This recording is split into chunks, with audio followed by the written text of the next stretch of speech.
hosted by My Vote Counts and Chisimani Center for Activist Education. Through the series, engaging with community activists, with researchers, with academics, it's clear that local government is in an unprecedented crisis. Beyond the damning AG's report published last year that shows the inability of municipalities to manage their finances, the high levels of irregular spending, there's an obvious collapse of basic services. There's poor policy implementation, and we've seen, importantly, local government just doesn't listen to their constituencies, and it's not representative of them either. And we've also seen in the last 2 webinars that when municipalities fail, services to people who need it are not delivered, local economies collapse, unemployment increases, and livelihoods are disrupted. And last week, we spoke to community activists and movements about their expectations for the local government elections and how they are planning to use their vote in the context of this crisis. And there were many propositions that were put forward, from putting up independent candidates to outright rejecting the electoral process, and calls for what some activists call democracy from below. Today, we'll look at that. We'll look at what the alternatives are, if there are any. And to help us unpack this, we have Professor Stephen Friedman from UJ, who has written extensively on democracy, and Dr. Musa Padi, who has written on failing municipalities and local politics. Prof. Stephen, I'll start with you. As an introduction, I'll give you about 5 minutes. Maybe you can tell us, why is local government failing? Well, thanks for the invitation. I think it's very important to stress that local government is only failing for some people. It's not failing for other people, contrary to what you might read in the media. If you live in the suburbs of the major cities in this country, you're still doing rather well. And I think that one has to be cautious, for example. I mean, I know you had a discussion on it earlier of the fuss which is made in the media of the Auditor General's report. The Auditor General's report is actually about whether you meet a set of bureaucratic criteria, which are extremely controversial. I mean, I was speaking to somebody in the Treasury for some research I was doing a while ago, who said that what the rules make it easier to buy a motor car than to buy a book, because there are all sorts of steps you have to go through, etc. So I don't think that's a particularly good guide. I think the guide is far more about the way in which municipalities are affecting the lives of citizens. And despite a great deal of complaining in the suburbs generally, municipalities aren't doing that badly. In the places where the majority of South Africans live, they're doing terribly, as your series has reflected. And I don't think this tells us so much about local government as it tells us about the society in which we live, because I think it's a symptom of the society in which we live. We live in a highly unequal society, which still has not broken from the fundamental patterns that existed before 1994. And what strikes me, and I've just published a book about this, is that if you look at the contrast between suburban life and township life today, 27 years into democracy, it's not entirely different to the way it was before 1994. In the suburbs, people not only have better services, they have a voice. If you're a suburbanite, you can pick up the phone and yell at the municipality, and they do with great regularity.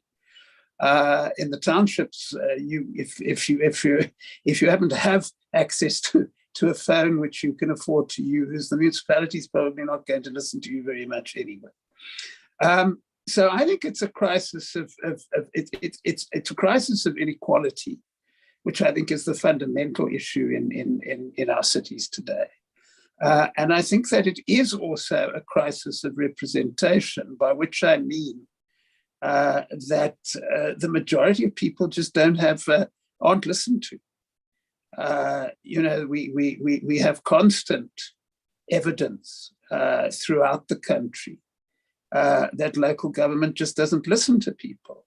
And that in turn is also a symptom of the society, because I've often argued that you don't understand local government in this country unless you realize that in many parts of the country, the difference between being a councillor and losing your seat is the difference between being middle class and poor. And a person in that position who is in the council seat because they want to be middle class rather than poor is not going to spend an awful amount of time worrying about whether they're actually reflecting what people living in township houses and shacks want. They're going to spend a lot of time reflecting on whether they're doing what the people who are likely to put them on the list for the next election want. So that, you find consistently when people go out into the streets in townships and shack settlements, that the mayor or the councillor is a target, because people feel very often, for the reasons I've explained entirely appropriately, that the municipal councillors are interested in themselves, but they're not all that interested in the people they represent. But of course, that crisis of representation is not just something we see at local government. It's something we see in all spheres of government in this country.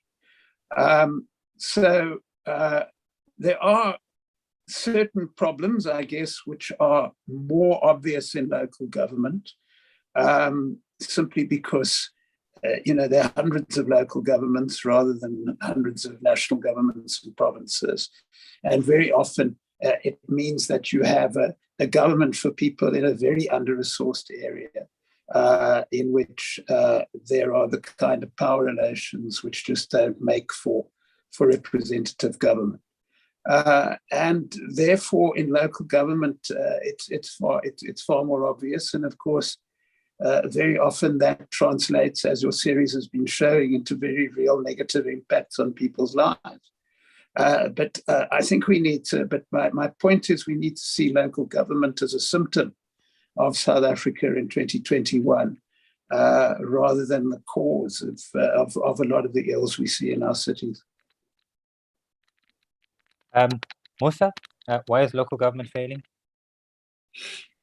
I think just adding to Stephen's point in terms of, I think one of the things that, because I worked in local government and local municipalities at the very rural areas, the Bantustans, the former Bantustans per se, particularly in Limpopo, where we, for a couple of years, we were there literally, and seeing and following and shadowing these officials and trying to understand what is actually going on in these former Leboa in particular. I think to start, as Stephen has said, the local reflects the crisis at the national level.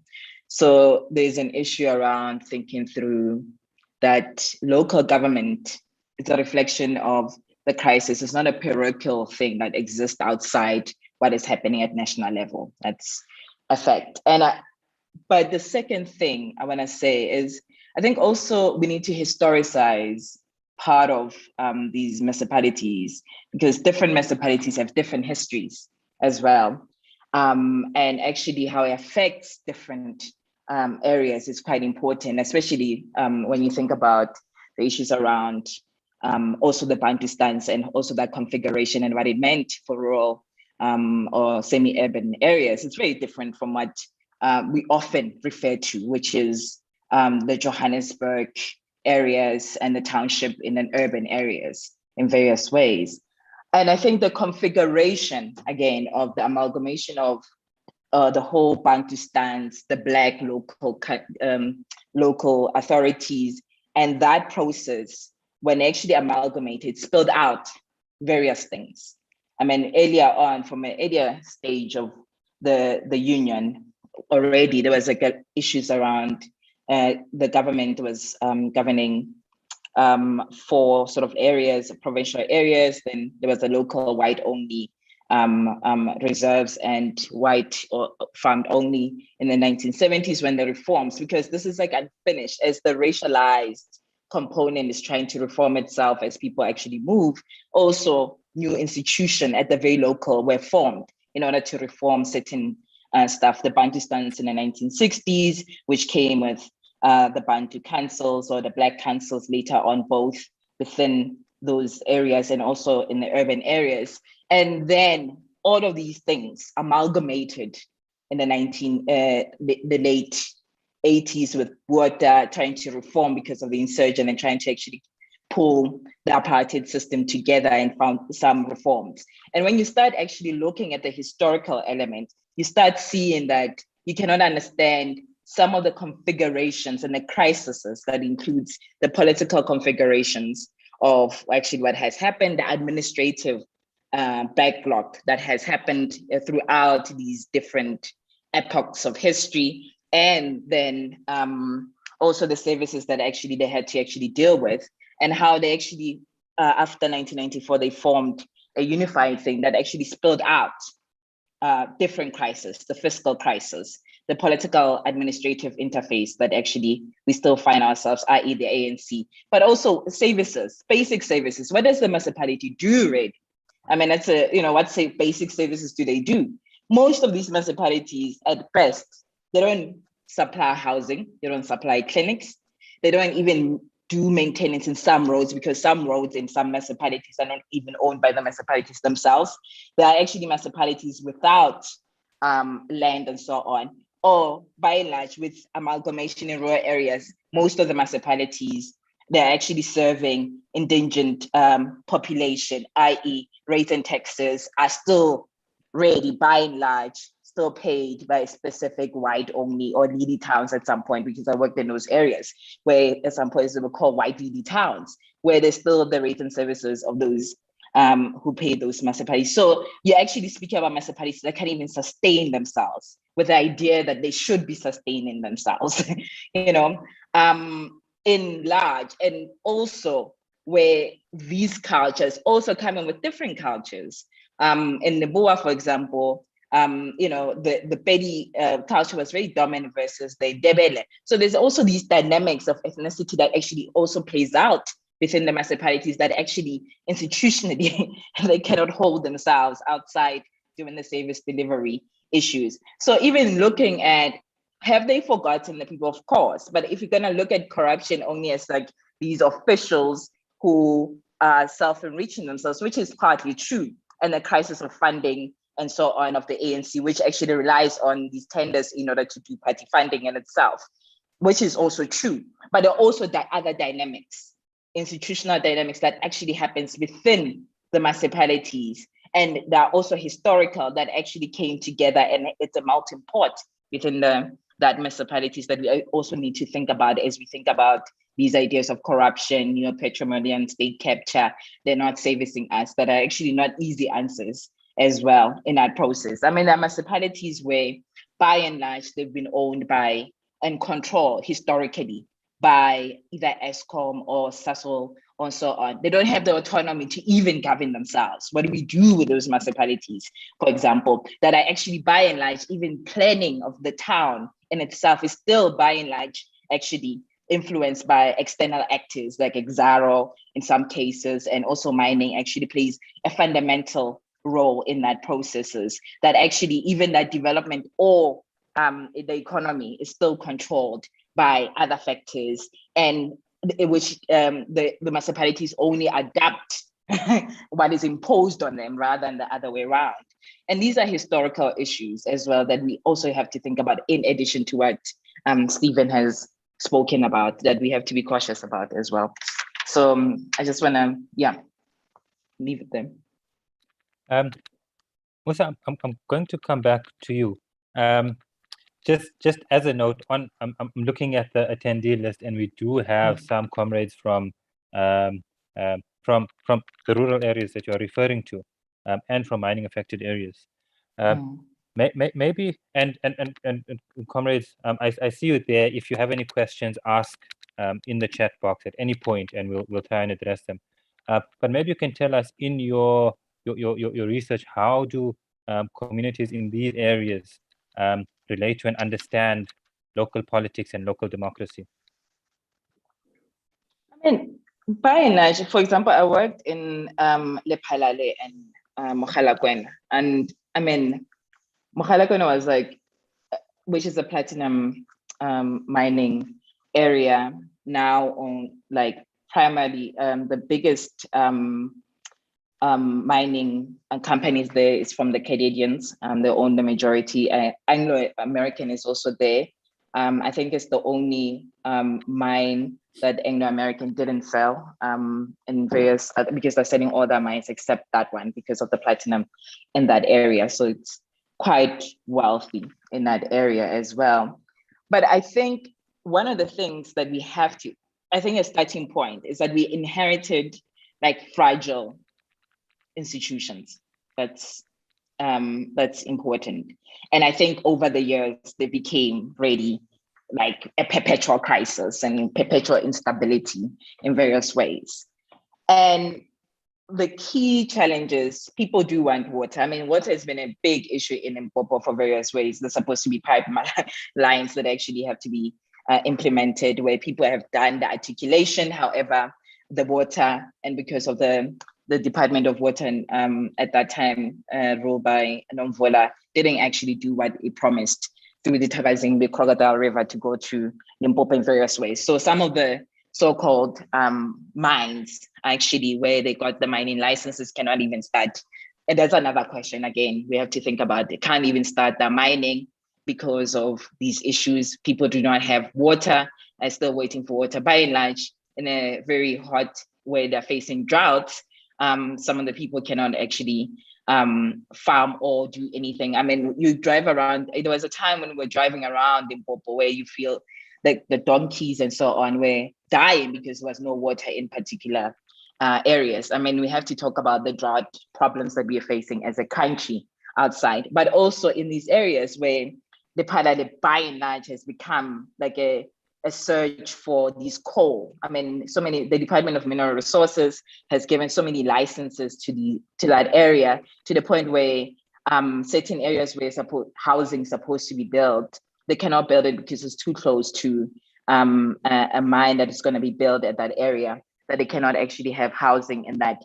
And also the Padale doesn't have land. So to even acquire land for housing for people, for example, they had to go through the whole Department of Housing, the Department of Land to actually buy that land from some farm owner and so on to get that land. And then eventually when they do get that land, they can't build there because the Department of Mineral Resources have given licenses to some business people who needs to build a power station there, a private power station. So these are the things that actually people, never mind around unemployment, around also spatial, apartheid spatial, segregation that is happening, where from town, I mean, I'm using town in terms of like the old apartheid sense versus the rural areas to get to town, and otherwise it's still 40, 50, 60 kilometers away, even in itself, to access malls and so on. So you're talking about in that level. But what does it mean in terms of the municipalities as well, inside the municipalities? For example, I mean, where now by and large, because of these Auditor General, because of the National Treasury, because of Coxta, whatever these institutions where by and large officials are worried more about compliance than actually serving the people. This is one of the things where 90% of actually what people do in the officials is about actually reporting to these different stakeholders in order to show that they're complying with the law, which is also actually a huge burden on that. Number two, there is also a huge internal battles within the ANC from a regional level to the provincial level, especially if there are too many factions that actually penetrate into the municipality. And how do they penetrate into the municipality? The issues about lawfare. The foot soldiers of the struggle of the so-called state capture is the lawyers, because each faction within the municipality is trying as much as it can to legitimize their side and why they actually subverted the law the way they did. So you find municipalities, there's a huge bill of legal fees because everybody wants a legal opinion on the decision that was made. Everybody wants to go to court for other decision or appointment of someone who, the Section 56, officials and so on. there's auditors. I mean, the complexities of like these auditing reports from these auditing firms are very complicit and are part of the problem as well. Everybody wants an auditing report, and auditors have to come commissioned. This faction of will commission KPMG, the other factional will commission, PricewaterhouseCoopers, and everybody is complicit with these audit reports that actually have come to play a political and dysfunctional role within the municipalities. Then there's a huge issues around, in that climate already, there's issues around security, huge. If you look at some of the numbers in terms of where the municipalities' money goes into, security. Somebody has a bodyguard there, because it comes with also assassinations that comes with it. Then people get paranoid. People wanna, especially at high level officials within the municipalities, part of it is using those securities as part of protecting themselves and struggling in that. Then comes the community protesting for service delivery. Some of the protests, funny enough, even though it comes from outside, some of it is actually sanctioned from inside by the officials actually sanctioning, and councillors sanctioning from the inside the municipality to actually subvert certain decisions. So also there's some of the ways we actually instead have to think about protest in a more nuanced ways. It's not easy, the community is struggling and therefore they're fighting. Some of it is very complicated, that it actually comes from both within and outside the municipality as well, that we have to think about. And then we have to think about, some cases, not all. It's happening in the Free State, it's happening in Limpopo and some things. The role of taxi owners, actually, how they play this game as well. Some of them are hired as security guards. Some of them are used in these protests to actually become sort of like the ones who shut down the town. When the taxis are at war, the town shuts down, no businesses actually operates, the police get deployed as part of also embedded in these factional politics of the ANC, and also affects the local governance in itself. So these are very complex issues. And all of these things, the point is, all of these things, the money that is allocated to the municipalities to do service delivery, most of it doesn't go to service delivery because of these dysfunctionality or institutional damage has happened that goes everywhere else except maintaining that road, because tenders are actually contested. And there's already a rule within the ANC municipalities, I don't know elsewhere, where certain tenders are given to the local people, the provincial and the national people, and it's divided already. It's an open secret, but it's there as well. So we also have to think about these questions. And also on top of it is because of funding. How do you pay office barriers of the ANC in a small thing? Tenders are part of that as well, because you have to give 10% there, 10% there within your tenders as well. Immediately when you actually finish giving and allocating that tender money elsewhere, and your responsibility is all gone, and you have to build a house, you have to maintain a road. So those are difficult questions that we also have to deal with. Okay, thanks, Musa. I want to unpack these questions a bit more later. Masha and Caroline will get to your questions as well. Stephen, if you follow the coverage of the local government elections, which is in like 2 weeks' time, you see many journalists are going into communities, working class communities, township areas, etc. And the focus is always about what are the very basic problems that people are facing. So SABC will go into Soweto, for example, and the focus will be about electricity and the fact that there's no electricity. Or in Mitchell's Plain, and the focus will be about the fact that there's no water. There are water issues. Or in Tembisa, and the focus will be about the housing crisis there, and the fact that people don't have houses. Stephen, you spoke about the crisis of representation. Is this issue of basic services and basic problems, the focus on that, is that all that local government and local democracy is about? No, it isn't all that local government and local democracy is about. Look, I mean, I've noticed the same thing as you do, and I have such, I mean, on one, I have kind of mixed feelings about what we're getting from the media at the moment, because on the one hand, there was a time when they just didn't bother what people in those circumstances thought at all. So you just interview the politicians. Now they've got the message that actually there are a whole lot of lives out there that you have to take account of. And that's obviously a step forward. But then, as you say, it just gets reduced to this kind of thing in which you put a camera in front of somebody and they describe a set of problems, and then somehow you've done your duty and you've described what's going on in those areas. I mean, that's the beginning of the description. It's not the end of the description. And there's so many questions you could ask people.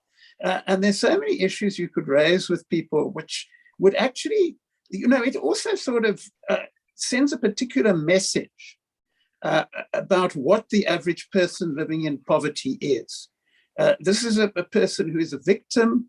It's a person whose role is reduced to complaining about victimhood and saying somebody else ought to do something about it. And what we really need is, and that gets to the heart of your question, is an understanding that those people who are in front of the cameras and the people who are living in those circumstances are human beings with a perspective, with a contribution to make, with ideas on how they would like their areas to be governed, and how they would like their needs to be met, which we just don't pick up.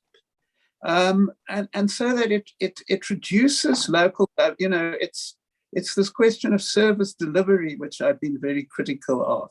You reduce local government to a process in which a bunch of technical people decide what is good for people and provide it for them.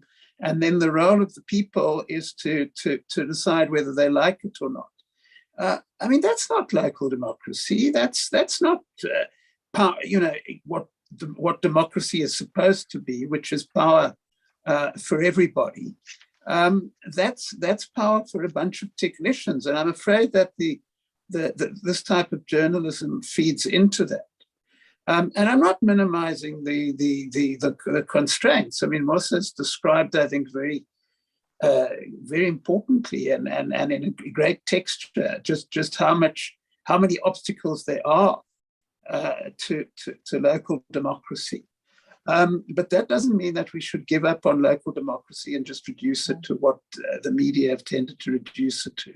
I mean, ultimately, local democracy should be about an environment in which people can govern their own areas. And we don't have anything approaching that. And service delivery makes that entirely impossible, because service delivery is what a group of technicians decide is good for people. To me, democracy is where people decide what is good for themselves. And then the technicians can come in and help people to realize those needs. I think it also neglects, when Musa was talking about the way the elites operate, and I think that's a very accurate description of the way in which the elites operate. I think we need to understand a bit more about how the people who are outside the elites operate. I was fortunate enough because we're both academics. I had to supervise a doctorate a while ago on the dynamics in a particular area of Mpumalanga.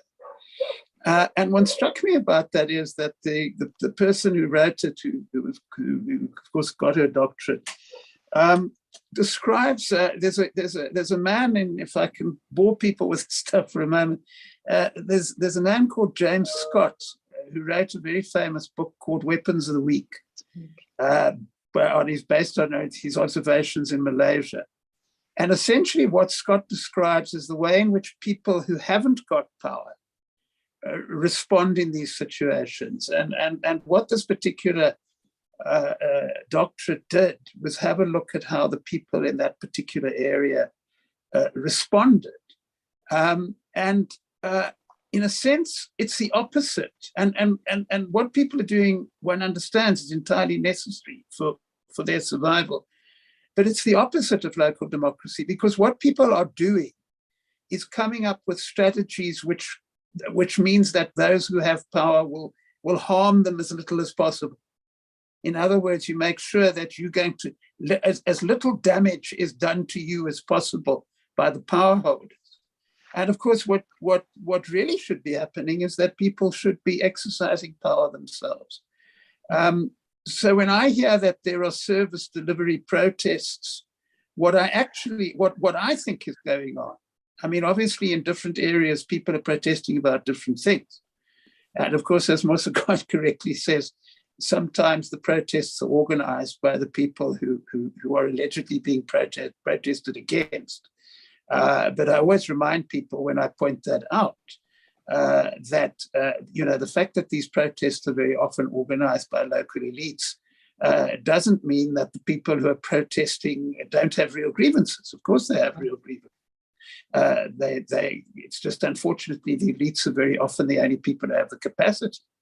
So in a sense, what local democracy should be about is about those people who appear in front of the camera as victims, becoming active citizens who are able to shape their own local worlds, their own local realities. We're a very long way from that. And what worries me about the kind of media coverage you're talking about and the way we tend to talk about this is that as long as we talk about it in this way, we don't even set this up as something which ought to happen. The whole point about the service delivery thing is that what ought to happen is that we need far more people with technical qualifications to come in and sort it out. Now, I don't think that's what we need. I think very often people are fleeing those people. Just one example out of hundreds, there's an area in the greater Johannesburg area called Diepsloot, which is a shack settlement. And there were major upheavals in Diepsloot, where people were in fact rebelling against the technicians because the technicians were saying that service delivery dictated that a whole lot of people in Diepsloot were living in the wrong place. So you come along to a bunch of people and say, our technical models tell you you've got to go and live somewhere else. And obviously people find that unacceptable. They're quite right, it is unacceptable. So that's an example of where that kind of approach leads us. It leads us to a situation in which local government is about how people who've been to the right universities and technicons can decide what's good for us. And that's not, in my view, what it's about at all. It's given the constraints that people face, it's very difficult for people to start becoming local citizens. And that reminds me of just saying one more thing. One of my, besides Scott and his weapons of the week, somebody else who has any about this is an Indian social thinker called Partha Chatterjee. And Chatterjee writes in one of his books, and I'm sure that's a reality throughout South Africa, is that in India, a lot of people in Indian slums are, he says, in a totally contradictory position. What is the contradictory position? According to the Indian constitution, these are people with rights, and they are citizens with rights which must be respected. In the minds of the local municipality, they are planning problems because they live in the wrong place. And what Chatterjee argues is that bringing democracy to Indian slums, and it's the same, I think, in Johannesburg and every other place in South Africa, is how do we enable planning problems to turn themselves into citizens? In other words, how do those people who regard it as a planning problem become people who actually decide what the plans are going to be? Thanks, Stephen. Before we go deeper into these questions, I want to address some of the questions that people have asked in the Q&A box as well as the chat box. Musa, maybe you can take some of these. Masha is an activist based in Marikana. He asked, what's the role of councillors in mining communities? Franchina is an activist based in Lephalale. She asked, how can we hold municipalities accountable? And then Mandisa asked, what is the importance of the provision of basic services and social grants in deciding the political leadership of municipality in township and rural areas? Sorry, the last question, sorry. What's the importance of the provision of basic services and social grants in deciding the political leadership of a municipality in a township and rural area? Okay. You can also see it, Musa, if you open the Q&A box. Okay. You know, and I just want to add to what Stephen, to answer some of the questions.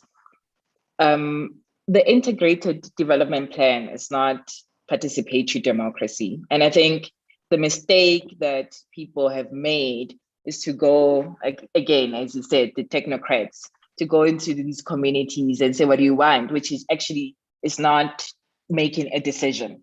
By stating that I want a road there, I want houses there, it's not actually a democratic process of actually making decisions in various ways. And I think we have to start thinking, and I think it's across, if we're going to be radical about democracy, it's across. We need to know, even our military plans for, if we're going to be serious about actually having a free, democratic, and becoming participatory citizens and actually making decisions from all levels of the state. I think that's important, and not these tick boxing frameworks that are given to the people. And I think, in the municipality, the role of so there's council meetings. Everybody is invited to council meetings. Anybody can go to council meetings, actually, as you're right, as living in these communities. So basically, with the council meeting, there's the executive, the mayor, the councillors. Then is this what we call the Section 56. So the Section 56 managers are the technocrats. They present they need, sustainability reports, which is another issue around those things. Sustainability reports, these are the community's request. These are the tenders that we need to decide on. These are the matters that they need to decide on. And the council is supposed to say yes or no in that superficial level. This is not what's happening, but from a very classic, municipality act sort of process, this is where things are supposed to happen. The council is supposed to approve all the plans that these executives are planning to implement. So they're the decision makers in that process. They're supposed to be closer to the community to add more things to the community and then tell the executives to implement it to the ground level. Doesn't happen in that way. By and large, most of the councillors also have to vote on certain matters, what goes in, what it is, appointing the officials. The municipal mayors, the municipal managers, always a contested position in the municipality because certain factions want their own manager, the other people want their own managers. So by and large, the councillor's role is an oversight and also decision-making process to the implementation of the thing. Doesn't happen at all. And also part of the problem why it doesn't happen as well is that actually there isn't participatory democracy. Some of the most, who decides on whether something has to be commissioned or not? The community is never there to decide on these things. To what extent actually to debate certain matters? The community is never there to actually make those things to actually happen. By and large, these things are actually driven by factional politics within the ANC and also within different parties as well, depending also who actually is more in control and so on. So even the decisions to actually build, water pipes, it's always contested spaces because of these other issues in that superficial way. So I do think one of the things that the communities can do in terms of leveraging, but holding accountability, you have the rights to all the meetings, you have the rights to all the documents, you have the right to actually get hold of those things. You have a right to actually participate and actually go into these council meetings and actually like vote out those things. Unfortunately, one of the ways that actually that the community has been able to do in various ways actually is organizing themselves and actually forming movements within, organizing your communities, organizing as a counterpower to some of these elements. It's actually a very useful element, but also to organize comes with actually understanding what the municipality does. There is certain leverages in the municipality that you can actually use that are there in the municipal act and are there in the Municipal System Act and the PMF and various other ways that actually you can leverage and part of it, but it's also informing, part of organizing. And I think this is my critique to the movement sometimes. Part of organizing is also becoming organic intellectuals. What is happening? It's reading outside. Also, there's a day-to-day, struggles, but also like that you actually face, but also there's also informing yourself how governance work, the state that controls you and what it actually means. And there are various other people that you can find resources on. And it's not easy sometimes, but I think it's a form that it can be used in various ways. But to do that, it needs people to inform themselves other than protesting and service delivery, because there's certain things the municipalities cannot do. Electricity. Some municipalities have license to supply electricity. Some, majority of them don't. What do you do there? How do you leverage power? Do you go to the municipality for housing? No, the power doesn't lie there per se. It lies elsewhere. And how do you actually juxtapose it? For sanitation, the power lies in the municipalities. So also it's using and manipulating the powers and the leverages in different ways of these institutions in order to actually get the service delivery. But I think also that needs also education and self-education in various ways as well, in participating in that. It's not easy, I understand that, but I think it's part of a step into that process. Yeah. I mean, I want us to speak a bit more about organizing. In the past few weeks, in the build-up to local government elections, we've been engaging community-based movements across the country, and there seems to be a number of positions that are coming from community-based movements. I think interesting positions and new positions this local government elections.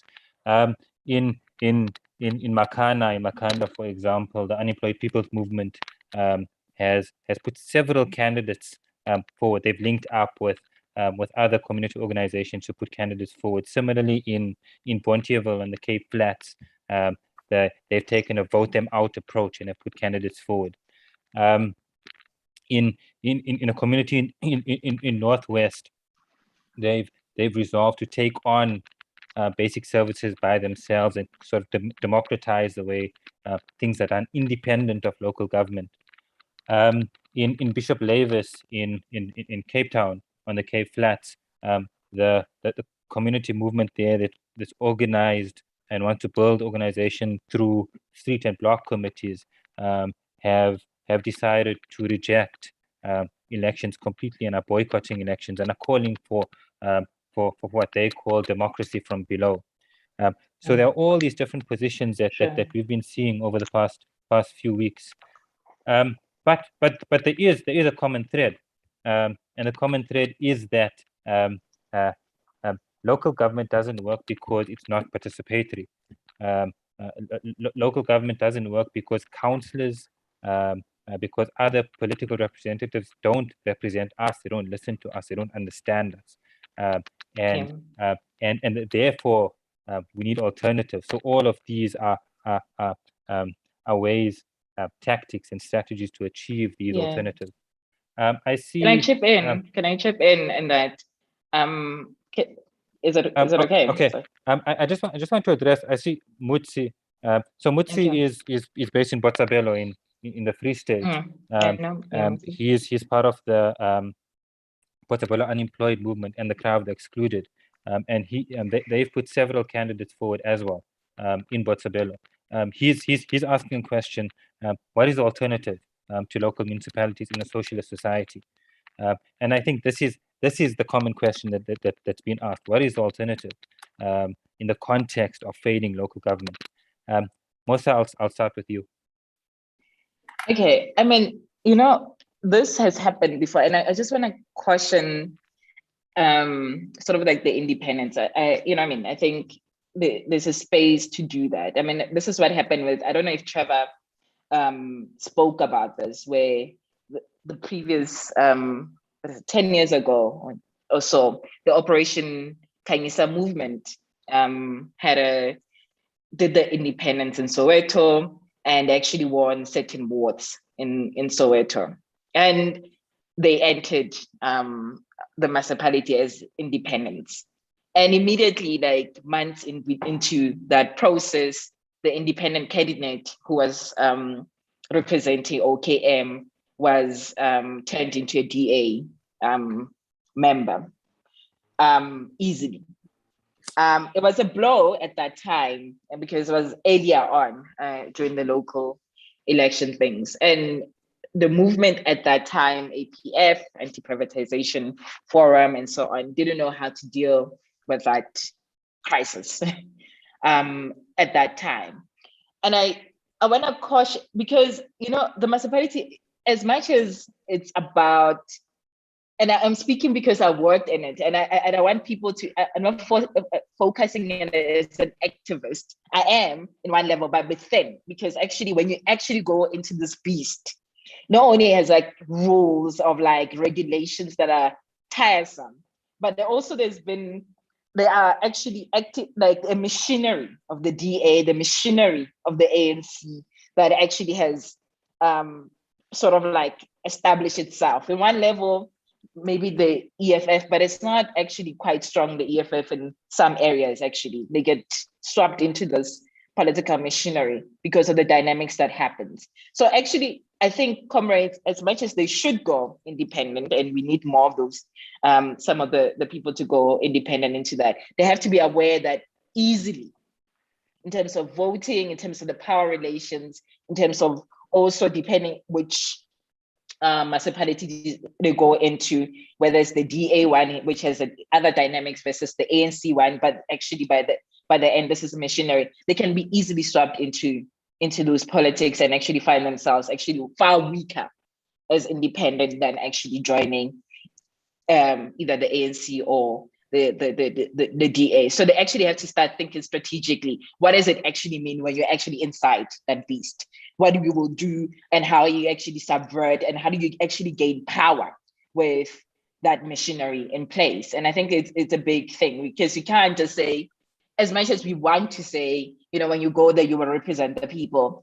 Yeah, when you get there, you are bogged down with systems that are already in place, that are actually fractured, that are in, with different political dynamics that you have to contest with and win through, not with different subversions as well. So it's not an easy answer into that. And how do you actually keep bringing inside the municipality and still be in touch with the community and still keep the mobilization going? And those are difficult questions. I don't know if they've thought about those questions as well. So, and of course, earlier on, the first person I heard about boycotting the elections was Ronnie Castro back then. We thought he was crazy, with some other people. And it's like, how is this possible? But the more now as democracy moves, and maybe it is the best strategy. I don't know. Maybe we just need the 30%. It's already happening. By-election is already happening, that actually people are not participating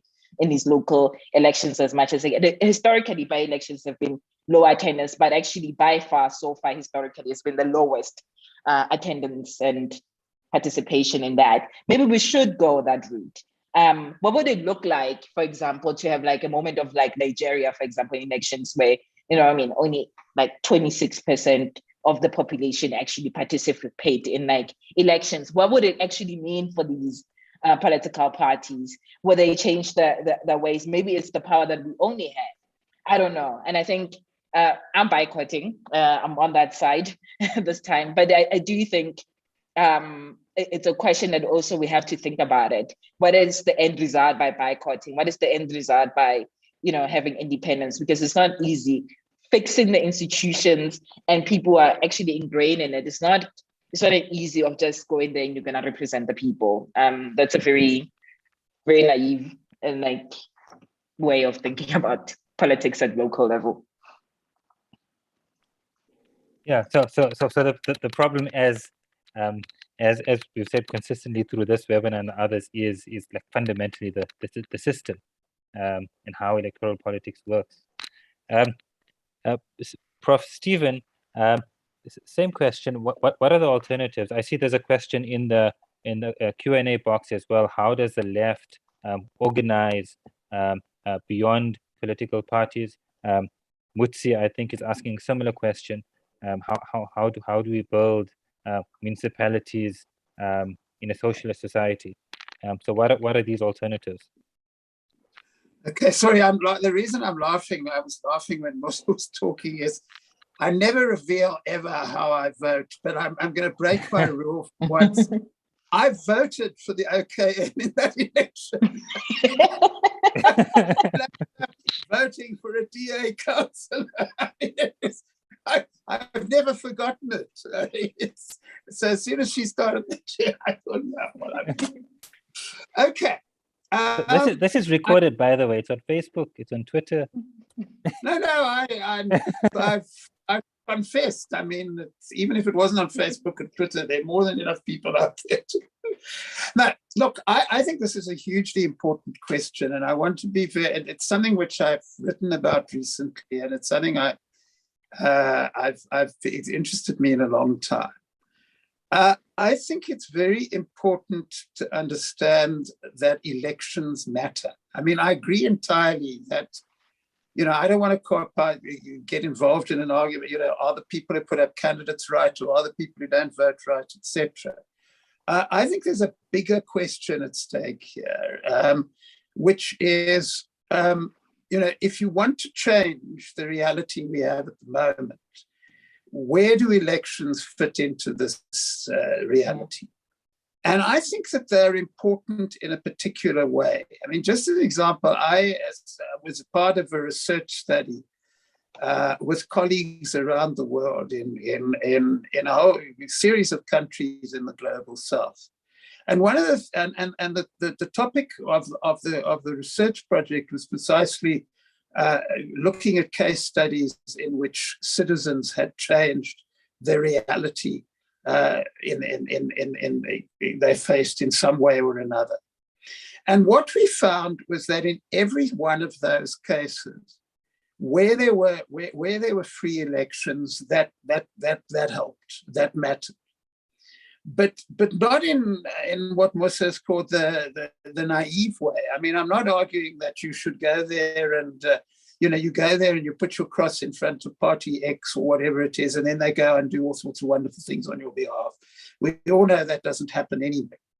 But the fact that the people who take the decisions, and whether you decide you want to go your own route or not is your decision. But I don't believe that you can simply ignore that power. We need to change that power and not close our eyes and wish it will go away. That the more the people there who are in those positions taking those decisions have to worry about what people think, the stronger activism can be. So what we are trying to create, so it's not a case of saying, look, if you get 3 councillors, you'll be in a wonderful position. I think people need to think in their areas. What outcome would make our activism more effective? And it may differ from area to area. So instead of taking this kind of, stand which has got nothing to do with the concrete realities in which we sit, look at the strategic opportunities. Now, let me tell you something that's been on my mind for 5 years now.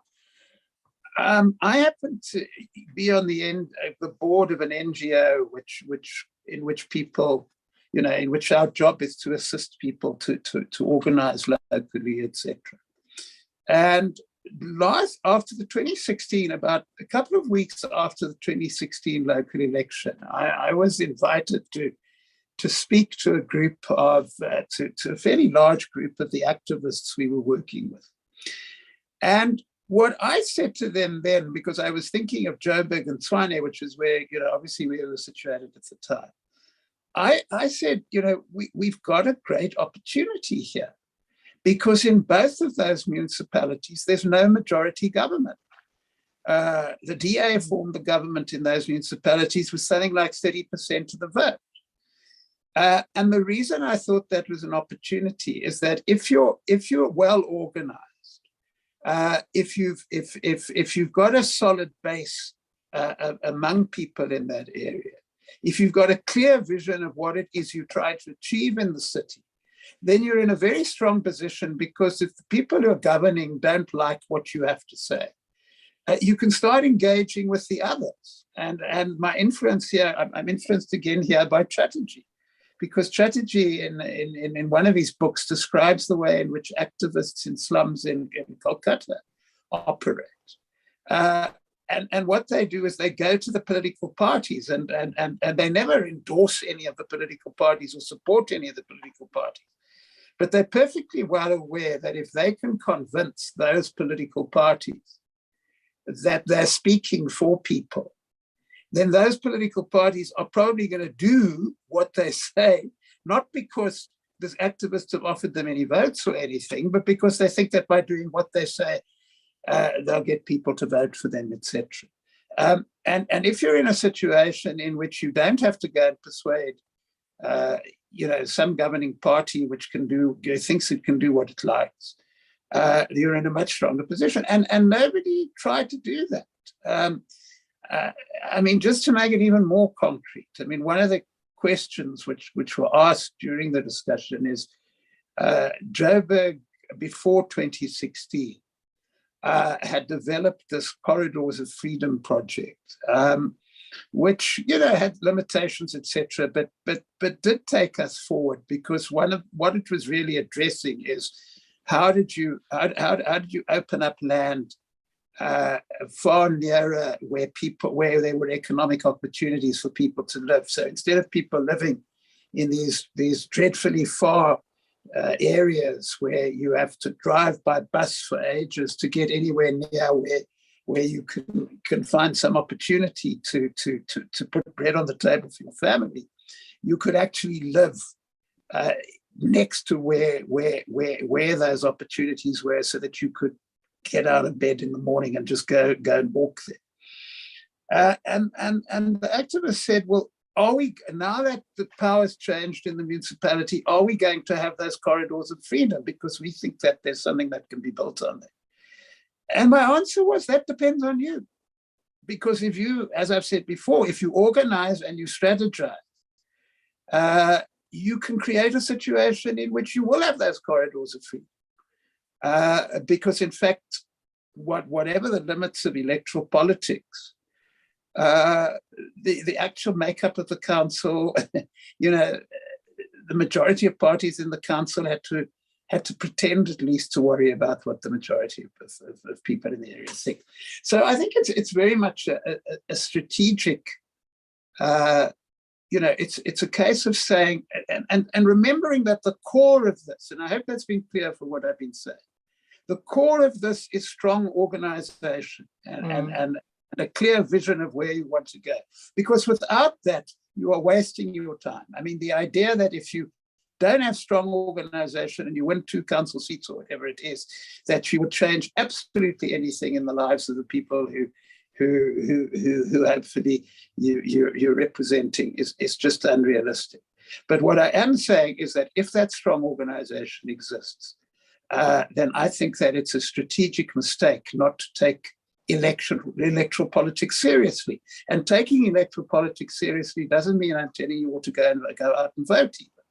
I'm just saying that if you recognize that electoral politics forces people in that situation to do things which they would otherwise not like to do. Just get back to what I said much earlier on. Even if the only reason the councillor is there is because the difference is between being middle class and poor, at the moment the councillor believes that if they want to be middle class, they have to do what the party bosses say. With strong organization, you create a situation where they might have to start thinking, well, if I want to stay in the middle class, I'm actually going to have to do what the people who live in this area want me to do. And that changes the whole equation. So I'm really appealing for a strategic approach on this issue. Look, as far as visions for the future is concerned, and what would local government look like in a socialist society, I mean, that's a bit of a problem because it takes us into a whole debate about what is a socialist society, what isn't a socialist society. But one thing I believe very strongly is that our problem at the moment, and I think I said that at the beginning, whether you're working for some idea of socialism, whatever kind of alternative you're working for, if we agree that what we want is a society in which there is equality, in which there is justice for everybody, I don't think the problem is the structures. I don't think the problem is that we don't have direct democracy, because there's been a lot of research done to suggest that if you have an unequal society, direct democracy turns out to just empower the powerful anyway. That the powerful just use direct democracy to be powerful instead of using indirect democracy to be powerful. So I think what is wrong at the local level at the moment is that the majority of people at the local level are not organized enough to be able to stand up to power holders. And that's the simple reality that I think needs to be worked at and needs to be changed. And I don't think it's about the structure of local government. I think it's about those power realities in the areas where we have local government. Okay, we're out of time, so I'll give us 3 minutes. Dr. Moosa, just over a week left for local government elections. Final comments in 1 minute. I mean, as Stephen has said, organizing is important. Understanding what the municipality does, it's important as you organize.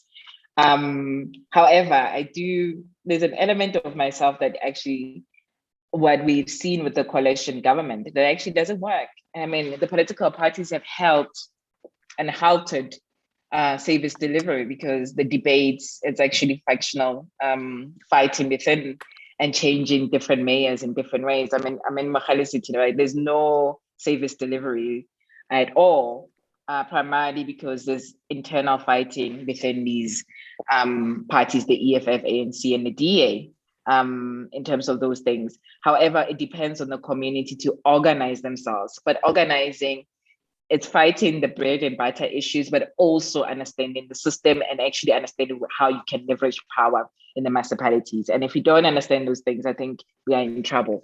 That's what I want to say.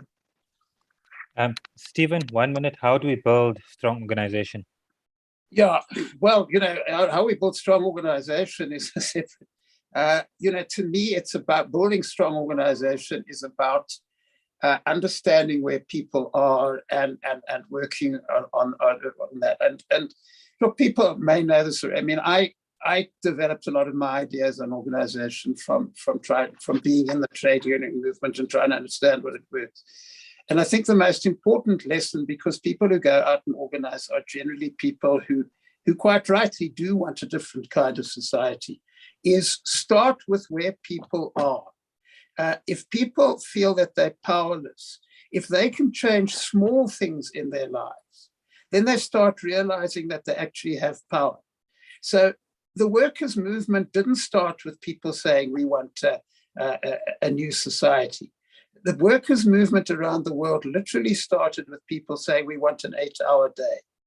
And when they won that 8-hour day, they started saying, well, hang on, if we can win an 8-hour day, we can win other things as well.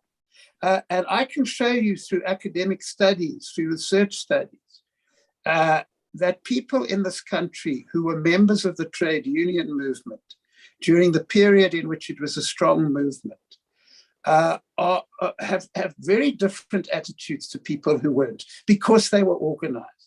I think that's crucial. And just one final comment. I agree with Moosa entirely. I mean, when I was talking about opportunities, coalition governments are not great for citizens. But I was talking about a situation in which you had, as we had in Joburg, Tshwane, and a lot of other places in which there was no coalition, there was no majority. But remember, part of the problem there is that, you know, if you have strong organization, they fight among themselves because they will do so until citizens force them to listen, is the point they're making. And the question we've got to ask ourselves is, A, how do you organize to force them to listen? But also strategically, how do you use voting or not voting to ensure that they're most likely to listen? Thank you, Professor Stephen and Dr. Musa. I think that was very insightful, useful discussion. And that ends our 5-part webinar series on the local government crisis. We will continue the conversation. We'll have follow-ups following the local government elections. We'll also keep in touch with the two of you. Hopefully we can pick up some of the questions that we weren't able to address. I have a lot of notes. So hopefully we can do that following local government elections on the 1st of November. Thank you, everyone. Thanks to Chisimani Center for Activist Education, My Vote Counts. Thank you to the attendees. Some of you attended all 5 webinars. We'll send the recordings by email, the links to the recordings, and continue organizing, continue building, and good luck to those comrades who are contesting power and taking the route of voting parties out. Thank you, everyone. Goodbye. Okay, thank you, and yeah.